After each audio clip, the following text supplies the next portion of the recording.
ಇದು ನಾನು ಪ್ರಸ್ತಾವನೆ ಮಾಡಿದ್ದೀನಿ. ಯಾಕಂದ್ರೆ ಯಲಹಂಕ, ನೆಲಮಂಗಲ, ದೊಡ್ಡಬಳ್ಳಾಪುರಕ್ಕೆ ಈ ಬಜೆಟ್ ಅಲ್ಲಿ ಮತ್ತೆ ಕೆರೆಗಳು ತುಂಬಿಸೋಕೆ ಈ ಸರ್ಕಾರ ದುಡ್ಡಿಟ್ಟಿದೆ.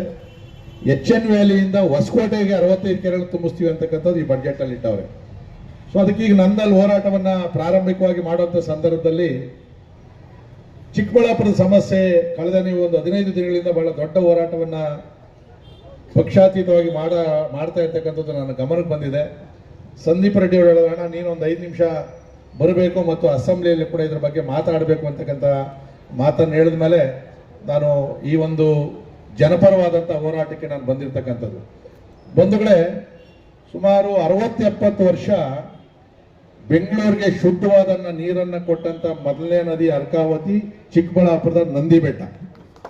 ಬೆಂಗಳೂರಿಗೆ ಸೂಪರ್ ಆಗಿ ನೀರು ಕೊಟ್ಟಿದ್ದು ಫಸ್ಟ್ ಹೆಸರುಘಟ್ಟ ಕೆರೆ, ಆಮೇಲೆ ತಿಪ್ಪಗೊಂಡಳ್ಳಿ ಕೆರೆ, ಅದಾದ್ಮೇಲೆ ಚಿತ್ರಾವತಿ ಇರ್ಬೋದು, ಪನ್ನಾರ್ ಇರ್ಬೋದು, ಅನೇಕ ಶುದ್ಧವಾದ ನದಿಗಳಿಗೆ ಜೀವ ಕೊಟ್ಟಂತ ಕ್ಷೇತ್ರ ಚಿಕ್ಕಬಳ್ಳಾಪುರ. ಇಡೀ ಬೆಂಗಳೂರಿಗೆ ಸುತ್ತಮುತ್ತಲಿನ ಗ್ರಾಮಗಳಿಗೆ ಶುದ್ಧವಾದ ನೀರನ್ನು ಕೊಟ್ಟು ಇವತ್ತು ನಾವು ಚಿಕ್ಕಬಳ್ಳಾಪುರಕ್ಕೆ ಬೆಂಗಳೂರಿಂದ ಅಶುದ್ಧವಾದಂತ ನೀರನ್ನು ಕೊಡುವಂತ ಎಲ್ಲೋ ಪಾಪದ ಕೆಲಸವನ್ನು ನಾವು ಮಾಡ್ತಾ ಇದ್ದೀವಿ ಅಂತ ಹೇಳಿ ಎಲ್ಲೋ ಒಂದ್ ಕಡೆ ನಮಗೂ ಕೂಡ ಒಳಗಡೆ ಅನಿಸ್ತು ನನಗೆ. ಅದಕ್ಕೋಸ್ಕರ ಈ ಹೋರಾಟಕ್ಕೆ ಒಂದು ಸಣ್ಣ ಬೆಂಬಲವನ್ನ ಕೊಡೋಣ ಅಂತೇಳಿ ಇವತ್ತು ನಾನು ನಿಮ್ಮಲ್ಲಿ ಭಾಗವಹಿಸಿರೋದು ಬಿಟ್ರೆ ಅನ್ಯತೆ ಯಾರು ಭಾವಿಸಬಾರದು. ಇವತ್ತು ಸನ್ಮಾನ್ಯ ಪ್ರದೀಪ್ ಈಶ್ವರ್ ಅವ್ರ ಬಗ್ಗೆ ನಾನು ಮಾತಾಡಲ್ಲ. ಅವ್ರು ಹೇಳಿದ್ರು ನನ್ನ ಲೆವೆಲ್ ಏನಿದ್ರು ಮೋದಿ ಲೆವೆಲ್ ಅಂತ ಹೇಳಿ. ಸೊ ಅದಕ್ಕೆ ನಾನು ಆ ಲೆವೆಲ್ ಅವ್ರ ಜೊತೆ ಮಾತಾಡಲ್ಲ, ಅವ್ರ ಬಗ್ಗೆ ಮಾತಾಡಕ್ಕೆ ಹೋಗಲ್ಲ. ನನ್ನ ಲೆವೆಲ್ ಏನಿದ್ರು ನಿಮ್ ಲೆವೆಲ್ ಅಷ್ಟೇ. ಈಗ 3 ಅಡಿ ಹೈಟಲ್ಲಿ ಇದ್ದೀನಿ, ನಾನು ಸ್ಟೇಜ್ ಮೇಲೆ ನಿಲ್ಸಿದ್ದೀನಿ. ಬಿಟ್ಟರೆ ನಾನು ನಿಮ್ ಲೆವೆಲ್ ಅಲ್ಲೇ, ನಿಮ್ ಲೆವೆಲ್ ಇಂದಾನೇ ನಾನು ಈ ಲೆವೆಲ್ ಬಂದಿರ್ತಕ್ಕಂಥದ್ದು. ಅದ್ರ ಮೇಲೆ ನಾನು ಯೋಚನೆ ಮಾಡುವಂತ ದೊಡ್ಡ ವ್ಯಕ್ತಿ ನಾನಲ್ಲ. ಮಾತಾಡೋದಕ್ಕಿಂತಲೂ ಕೂಡ ನಾವು ಮಾಡುವಂತ ಕೆಲಸ ಮಾತಾಡಬೇಕು.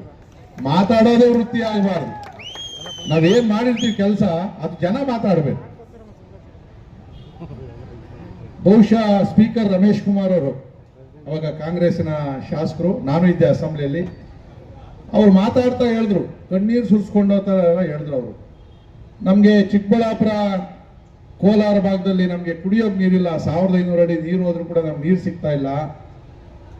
ನಿಮ್ಮ ಬೆಂಗಳೂರವರ ಮೂತ್ರದ ನೀರನ್ನಾದ್ರೂ ನನಗೆ ಕೊಡ್ರಿ ಅಂತ ಹೇಳಿ ಹೋಗರಿದ್ರು. ಬಹುಶಃ ಅವ್ರಿಗೂ ಕೂಡ ಈ ಕಲ್ಪನೆ ಇರ್ಲಿಲ್ಲ ಹಿಂಗ ಆಗ್ತದೆ ಅಂತ ಹೇಳಿ. ಅವ್ರಿಗೇನು ಅಂತಂದ್ರೆ ಶುದ್ಧವಾದ ನೀರು ಕೊಡ್ತಾರೆ, ಕೆರೆಗಳು ಬಂದ್ಮೇಲೆ ಅಂತರ್ಜಲ ಜಾಸ್ತಿ ಆಗ್ತದೆ, ನಮ್ಮ ಬದುಕು ಬಂಗಾರ ಆಗ್ತದೆ ಅಂತೇಳಿ ಅವ್ರು ಅನ್ಸ್ಕೊಂಡಿದ್ರು.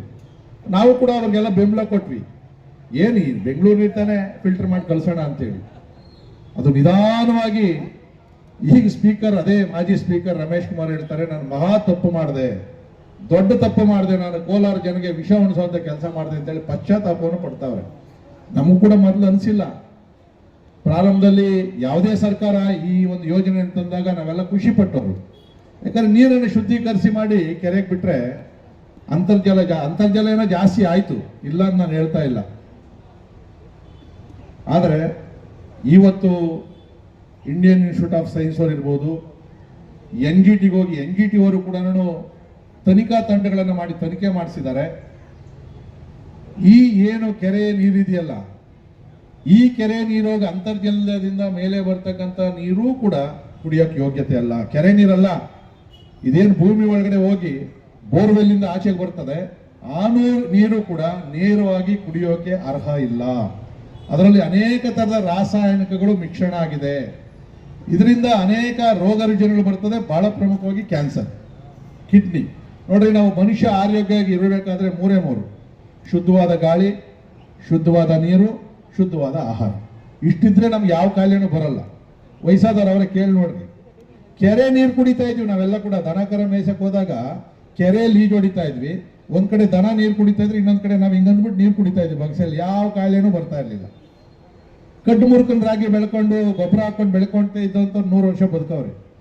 ಇವತ್ತು ನಾವು ಬೆಳೀತಕ್ಕಂಥ ಎಲ್ಲಾ ಬೆಳೆಗಳಲ್ಲೂ ಕೂಡ ವಿಷ ಇದೆ ಅಂತೇಳಿ ಮೊನ್ನೆ ಅಸೆಂಬ್ಲಿಯಲ್ಲಿ ಕೂಡ JDS ನ ಶಾಸಕ ಸಮೃದ್ಧಿ ಮಂಜುನಾಥ್ ಕೂಡ ಮಾತಾಡಿದ್ರು, ಕ್ವಶನ್ ಕೇಳಿದ್ರು.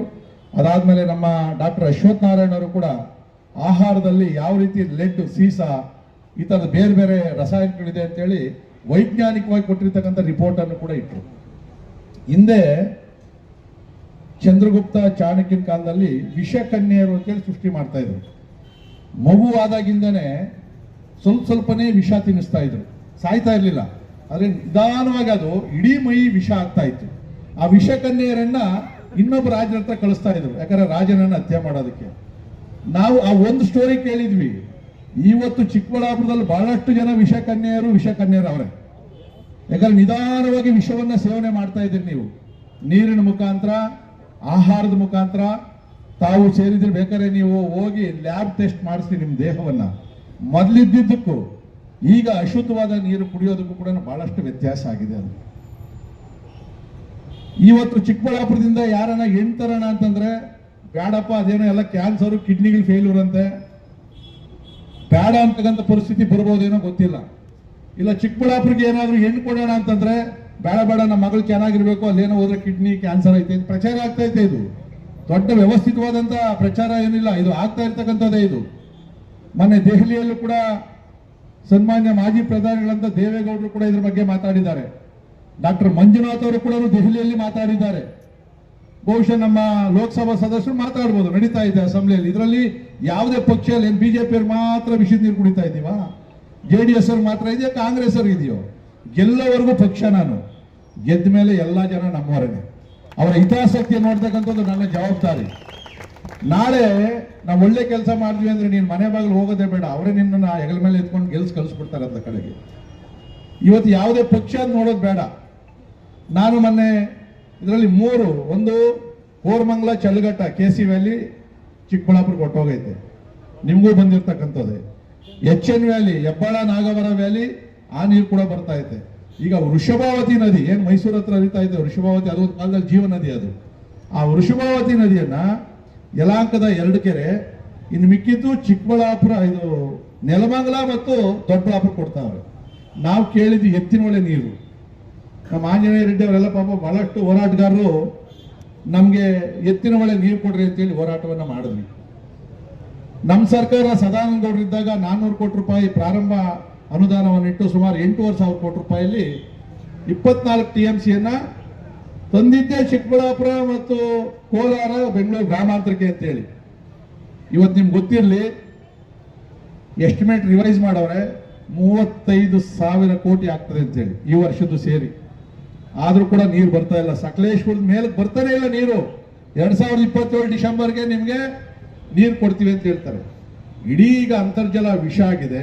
ನೀವು ಅದೇ ಎತ್ತಿನ ಒಳ್ಳೆ ನೀರನ್ನು ತಗೊಂಬಂದು ಕೆರೆಗಳು ತುಂಬಿಸಿದ್ರು ಕೂಡ ಭೂಮಿ ಒಳಗಡೆ ಇರ್ತಕ್ಕಂಥ ನೀರು 60-70 ವರ್ಷ ಡೈಲ್ಯೂಟ್ ಆಗಲ್ಲ, ಒಳಗಡೆನೆ ಇರ್ತದೆ. ಇವತ್ತು ಏನು ಕೆರೆಗೆ ನೀರು ಬರ್ತಾ ಇದೆ, ಅದ್ರಾಗೆ ಒಂದಷ್ಟು ಜನ ಫ್ಯಾಕ್ಟ್ರಿಯವರು ರಾಸಾಯನಿಕಗಳನ್ನ ಸುರಿತಾವ್ರೆ, ಕೊಚ್ಚ ನೀರು ಹರಿತಾ ಇದೆ ಇದರಲ್ಲಿ. ನಾನು ಮೊನ್ನೆ BWC ಅಧಿಕಾರಿಗಳನ್ನು ಕರೆಸಿದ್ದೆ, ಟರ್ಷರಿ ಟ್ರೀಟ್ಮೆಂಟ್ ಮಾಡೋಕ್ಕೆ ಸಮಸ್ಯೆ ಏನು ನಿಮಗೆ ಅಂತೇಳಿ. ಅವ್ರು ಹೇಳಿದ ಮಾತು ಕೇಳಿ ನಗಬೇಕೋ ಅಳ್ಬೇಕೋ ಗೊತ್ತಾಗ್ಲಿಲ್ಲ. ಟರ್ಷರಿ ಅಂತಂದ್ರೆ ಬಿಸ್ಲೇರಿ ವಾಟರ್ ತರ ಆಗ್ತದೆ, ಶುದ್ಧ. ಈಗ ಸಿಂಗಾಪುರಲ್ಲೆಲ್ಲ ಕೂಡ ಕುಡಿಯೋ ನೀರಿಗೆ ಅವರು ಶುದ್ಧೀಕರಿಸಿ ನೀರನ್ನೇ ಕುಡಿಯೋದು. ನೀವೇನೋ ಸಿಂಗಾಪುರ್ಗೆ ಹೋದ್ರೆ ಇನ್ನು ಬಿಸ್ಲೇರಿ ವಾಟರ್ ಅಲ್ಲ, ಟಾಯ್ಲೆಟ್ ನೀರನ್ನೇ ಕ್ಲೀನ್ ಮಾಡಿ ನಮ್ಗೆ ಕೊಡ್ತಾರೆ ಅಲ್ಲಿ, ಅದನ್ನೇ ಕುಡಿಯೋದು ನಾವು. ನಮ್ಮ ಭಾರತದಲ್ಲಿ ಅದನ್ನ ಅಸಹ್ಯ ಪಡ್ತೀವಿ.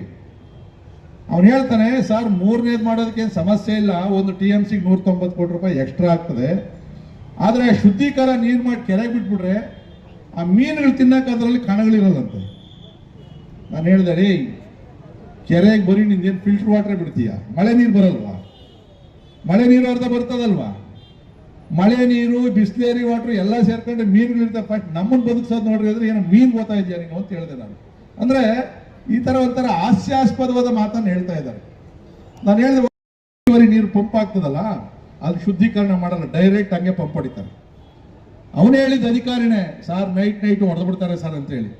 ನೀನು ಪ್ಯೂರ್ ಫಿಲ್ಟರ್ ಮಾಡಿ ಆ ಕೆರೆಗೇನೋ ಮಿಕ್ಸ್ ಆಗಿಲ್ಲ ಅಂದ್ರೆ ಪರವಾಗಿಲ್ಲ, ನೀವು ಕೊಳಚೆ ನೀರನ್ನ ಫಿಲ್ಟರ್ ಮಾಡಿದ್ರೆ ನೈಟ್ ಡೈರೆಕ್ಟ್ ಹೊಡಿತಾರೆ. ಆ ನೀರು ಬಂದು ಈ ಕೆರೆಗೆ ಮಿಕ್ಸ್ ಆಗಿ ಇವತ್ತು ಆಗಿರ್ತಕ್ಕಂಥದ್ದು. ಇದು ಅತ್ಯಂತ ಅಪಾಯಕಾರಿಯಾದಂಥ ಕೆಲಸವನ್ನ ಯಾವುದೇ ಸರ್ಕಾರ ಇರಲಿ ನೀವು ಕೇಳ್ಬೋದು. ಇವತ್ತು ನೀವು ಬಂದು ಮಾತಾಡ್ತೀರಿ, ನಿಮ್ಮ ಸರ್ಕಾರ ಇದ್ದಾಗಲ್ಲ ಸರ್ ಮಾಡಿದ್ದು ಅಂತೇಳಿ. ಸನ್ಮಾನ್ಯ ಬೊಮ್ಮಾಯಿ ಅವರಿದ್ದಾಗ ಕೂಡ ಬಡ್ಜೆಟ್ ಅಲ್ಲಿ ನಾವು ಈ ಶುದ್ಧೀಕರಣ ಮಾಡೋದಕ್ಕೆ ಟರ್ಷರಿಯಲ್ಲಿ ನಾವು ಮಾಡ್ತೀವಿ ಅಂತಕ್ಕಂಥ ಬಡ್ಜೆಟ್ ಅಲ್ಲಿ ಕೂಡ ಅನೌನ್ಸ್ ಮಾಡಿದ್ವಿ. ಅದಾದ್ಮೇಲೆ ಸರ್ಕಾರ ಬೇರೆ ಬಂತು. ಇದು ಯಾವ ಸರ್ಕಾರ ಅಂತಲ್ಲ, ಮುಂದಕ್ಕೆ ನಮ್ಮ ಸರ್ಕಾರ ಬರ್ಬೋದು. ಇವತ್ತು ನಾವು ಏನು ಭರವಸೆ ಏನು ಕೊಡ್ತೀವಿ, ನಾಳೆ ಪ್ರಶ್ನೆ ಕೇಳ್ತೀರಿ ನೀವು, ಏನ್ ಸರ್ ಅವ್ರು ಬಂದು ನಿಂತ್ಕೊಂಡು ಮಾತಾಡ್ರಿ, ನೀವು ಬಂದ್ರಲ್ಲ ಏನ್ ಮಾಡಿದ್ರಿ ಅಂತೇಳಿ. ಇದು ಸರ್ಕಾರದ ಪ್ರಶ್ನೆ ಅಲ್ಲ, ನಮ್ಮ ಅಳಿವು ಉಳಿವಿನ ಪ್ರಶ್ನೆ ಇದು. ನಾಳೆ ಚಿಕ್ಕಬಳ್ಳಾಪುರಕ್ಕೆ ಬಂದಿದ್ದು ದೊಡ್ಡಬಳ್ಳಾಪುರಕ್ಕೂ ಬರ್ತದೆ, ದೊಡ್ಡಬಳ್ಳಾಪುರ ಬಂದಿದ್ದು ಯಲಹಂಕ ಬರ್ತದೆ, ಯಲಹಂಕಕ್ಕೆ ಬಂದಿದ್ದು ವಾಪಸ್ ಮತ್ತೆ ಬೆಂಗಳೂರಿಗೂ ಬರ್ತದೆ. ಅಂತರ್ಜಲ ಇಲ್ಲೇ ಇರಲ್ಲ, ನದಿ ತರ ಒಳಗಡೆ ಹರಿತಾ ಇರ್ತದೆ. ಇಲ್ಲಿ ಹರಿದಿದ್ದು ವರ್ಷದೊಳಗಡೆ 10 ಕಿಲೋಮೀಟರ್ ಮುಂದಕ್ಕೆ ಹೋಗಿರ್ತದೆ ನೀರು. ಬಹಳ ಬೇಗ ಚಿಕ್ಕಬಳ್ಳಾಪುರ ನೀರು ಮತ್ತೆ ಬೆಂಗಳೂರು ಬೋರ್ವೆಲ್ಗೆ ಬರ್ತದೆ. ಅದು ಇವತ್ತು ಏನ್ ನೀವು ಹೋರಾಟವನ್ನು ಮಾಡ್ತಾ ಇದ್ದೀರಿ, ಇದು ಅತ್ಯಂತ ಶ್ರೇಷ್ಠವಾದ ಕೆಲಸವನ್ನು ಮಾಡ್ತಾ ಇದ್ದೀರಿ. ಈ ಹೋರಾಟಕ್ಕೆ ನಾವು ಎಲ್ಲರೂ ಬರಬೇಕು. ಪ್ರದೀಪ್ ಈಶ್ವರ್ ಅವರು ಕೂಡ ಬರಬೇಕು. ಅವ್ರಿಗೇನು ಒತ್ತಡನೋ ಏನು ಕಥೆನೋ ಇಲ್ಲ, ಅವ್ರ ಹೈಕಮಾಂಡಲ್ಲಿ ನಿಂದಿದ್ದೆಲ್ಲ ಮಾಡಬೇಡ ಸೂಚನೆ ಕೊಟ್ಟವರೇ ಗೊತ್ತಿಲ್ಲ. ಬಟ್ ಅವರು ಬಹಳ ನಿರ್ಭೀತಿಯಾಗಿ ಮಾತಾಡ್ತಾರೆ. ಬಹುಶಃ ನಾನು ಅಸೆಂಬ್ಲಿ ನಾಳೆಯಿಂದ ಮತ್ತೆ ಶುರುವಾಗ್ತದೆ, ನಾಳೆ ಅಸೆಂಬ್ಲಿಯಲ್ಲಿ ಅವ್ರು ಗುಡುಗಬಹುದು ಅಂತ ಅನ್ಕೊಂಡಿದ್ದೆ ನಾನು. ನಿಮ್ಮ ಪರವಾಗಿ ಗುಡುಗಿ ಟರ್ಷರಿ ಕ್ಲೀನಿಂಗ್ ಅನ್ನ ಮಾಡ್ತೀವಿ ಅಂತ ಹೇಳಿದ್ಮೇಲೆ ಅವರನ್ನ ಸಂದೀಪ್ ರೆಡ್ಡಿ ಹೆಗಲ ಮೇಲೆನೆ ಕುಂಡಿಸಿ ಅವ್ರ ಮೆರವಣಿಗೆ ನಾನು ಬರ್ತೀನಪ್ಪ, ಸ್ವಲ್ಪ ನೀನು ಹೊರಬೇಕು, ಸ್ವಲ್ಪ ತೂಕ ಅವರೇ ಅವರು. ಇದು ಅವ್ರಿಗೆ ಕೊಡ್ತಕ್ಕಂಥ ಗೌರವ. ನಾವೇನು ಅವರನ್ನ ಇದು ಮಾಡ್ತಾ ಇಲ್ಲ. ಯಾಕಂದ್ರೆ ಒಬ್ಬ ಶಾಸಕ ಇದೊಂದು ಸಾಲ್ವ್ ಮಾಡಿದ್ರೆ ಅವನ ಕೀರ್ತಿ ಎಲ್ಗೋ ಹೋಗ್ತದೆ. ಜನ ಇನ್ನೇನು ಬಿಡಿ, ರೋಡು ಲೈಟು ಪೈಟು ಅವೆಲ್ಲ ಸೆಕೆಂಡ್ರಿ ನಮಗೆಲ್ಲ ಕೂಡ. ಇವತ್ತು ನಾನು ಕೂಡ ಬಂದಿರ್ತಕ್ಕಂಥದ್ದು, ನಾಳೆ ಚಿಕ್ಕಬಳ್ಳಾಪುರಕ್ಕೆ ಬಂದಿದ್ದು, ನಾನು ಯಲಹಂಕಕ್ಕೆ ಬಂದಾಗ ನಿಮ್ಮ ಬೆಂಬಲನೂ ಬೇಕಲ್ಲ ನನಗೆ. ನಾನು ಇಲ್ಲಿ ಬೆಂಬಲ ಕೊಟ್ಟಿರ್ತಾನೆ, ನೀವು ನನಗೆ ಅಲ್ಲಿವರೆಗೂ ಬರ್ತಕ್ಕಂಥದ್ದು.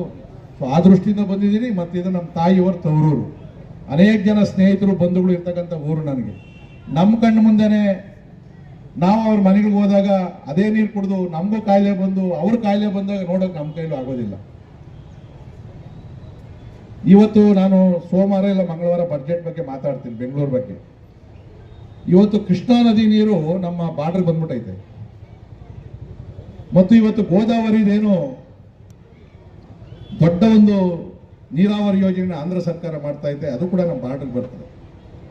ಆ ನದಿ ನೀರನ್ನು ಕೂಡ ಮುಂದೆ ತರುವಂತ ಪ್ರಯತ್ನವನ್ನು ಯಾವುದೇ ಸರ್ಕಾರ ಇದು ಮಾಡಬೇಕು.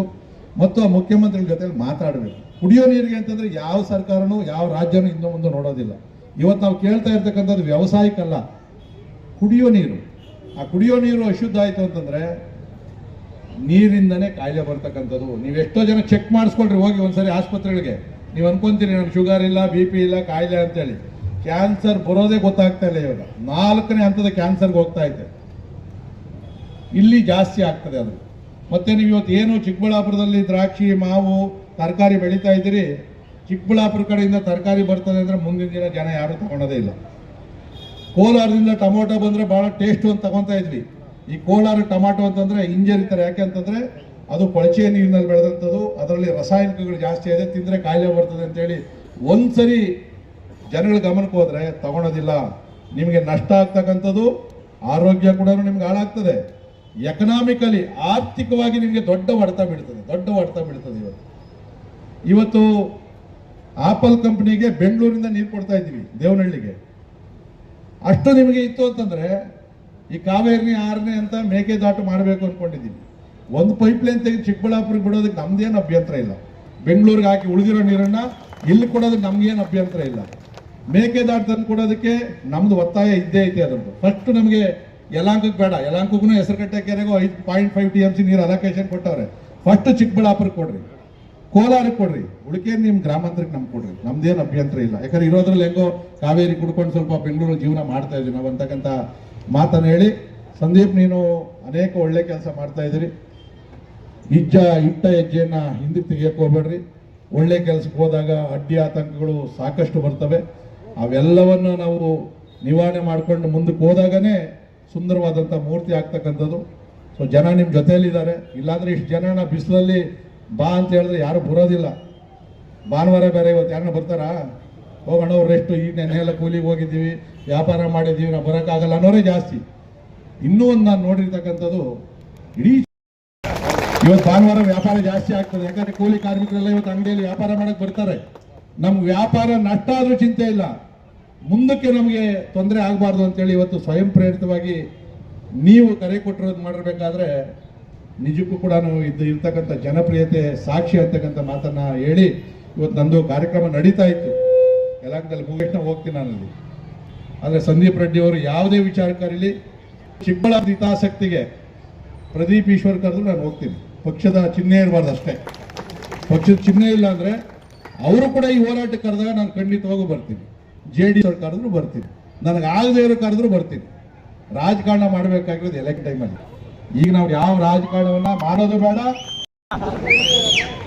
ಸಿಂಪಲ್ ಆಗಿ ಎಲ್ಲಿ ಪೈಪ್ ಐತಲ್ಲ ಇಟಾಚಿಯಲ್ಲಿ ಎರಡು ಪಕ್ಕ ಇಟ್ಬಿಟ್ರೆ ಮುಗಿದೋಯ್ತು. ಅದಕ್ಕೆ ಹೋದಾಗಿ ಸರ್ಕಾರ ಮಾಡಲಿಲ್ಲ ಅಂತಂದ್ರೆ ನಮ್ ಕೆನೆಯಸ್ತ್ರ ಬ್ರಹ್ಮ ಅದೇನೆ 4 ಕಡೆ ಹೇಳ್ಬಿಟ್ರೆ ನಮ್ಮ ಹಳ್ಳಿಯವ್ರಿಗೆ ಹೇಳ್ಬೇಕಾ? ಪದಾರ್ಥ ರಾತ್ರಿ ತೆಗೆದು 4 ಪೈಪ್ ಪಕ್ಕ ಇಡ್ತಾರೆ ಒಳಗಡೆ ಇರುವಂತ. ತಿರ್ಗಾ ಅದನ್ನ ಜೋಡಿಸ್ಬೇಕಾದ್ರೆ ಬಹಳ ಕಡೆ ಬಹಿರಂಗ ಹೇಳ್ಬಿಟ್ಟಿದೀನಿ, ಅದನ್ನೇನು ಹಾಕಕ್ ಹೋಗ್ಬಿಟ್ರಪ್ಪ. ನೀವು ಯಾರು ನಾನು ಹೇಳಿಲ್ಲ, ನೀವು ಕೇಳಿಸ್ಕೊಂಡಿಲ್ಲ. ನಿಮ್ಗೆಲ್ಲರಿಗೂ ಒಳ್ಳೇದಾಗ್ಲಿ. ನಿಮ್ಗೆಲ್ಲರಿಗೂ ಯುಗಾದಿ ಹಬ್ಬದ ಶುಭಾಶಯ. ಯುಗಾದಿಯಲ್ಲಾದ್ರೂ ಶುದ್ಧವಾದ ನೀರು ಬೇರೆ ಕಡೆ ಕಾಯಿಸಿ ಎಣ್ಣೆ ಹಚ್ಕೊಂಡು ಸ್ನಾನ ಮಾಡಿ ಆ ಯುಗಾದವನ್ನು ಮಾಡಲಿ. ಬಹುಶಃ ಯುಗಾದಿ ಆದ್ಮೇಲೆ ಆದ್ರೂ ಚಿಕ್ಕಬಳ್ಳಾಪುರಕ್ಕೆ ಒಳ್ಳೇದಾಗ್ಲಿ ಅಂತಕ್ಕಂಥ ಮಾತನ್ನು ಹೇಳಿ ನನ್ನ ಮಾತುಗಳಿಗೆ ವಿರಾಮ ಕೊಡ್ತೀನಿ. ಜೈ ಹಿಂದ್.